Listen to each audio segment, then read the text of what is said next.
How do you seize a tanker protected by a Russian nuclear submarine without starting World War III? On January 7, 2026, the U.S. found the answer. The target was the Marinera, a Shadow Fleet vessel carrying Venezuelan oil, hiding behind a freshly painted Russian flag and an attack sub-escort. Moscow tried to block the U.S. Coast Guard, but American, British, and European air power changed the game. These advanced P-8 Poseidon and Seahawk helicopters started dropping a net of sonobuoys from the sky, clearing the path for the cutter Monroe to seize the ship. Here's how it happened. On Wednesday, January 7, 2026 morning in the North Atlantic, a geopolitical chess game turned into a kinetic military operation. The United States, enforcing a strict blockade on Venezuelan oil Moscow had explicitly placed under its protection. This is part one on what is a Shadow Fleet. The operation was the climax of a weeks-long standoff rooted in the U.S. government's aggressive new, complete blockade of Venezuela.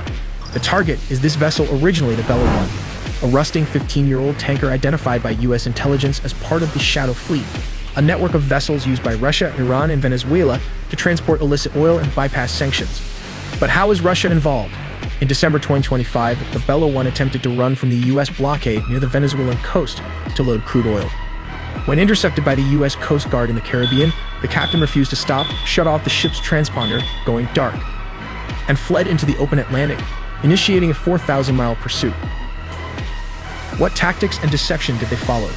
During its flight across the Atlantic, the crew frantically attempted to change the ship's legal identity to make it untouchable.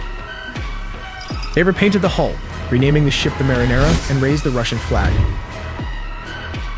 Moscow simultaneously added the ship to its official registry, asserting that any attack on the vessel was an attack on the Russian Federation. As the tanker steamed toward the strategic gap between Iceland and the United Kingdom, Russia dramatically escalated the stakes.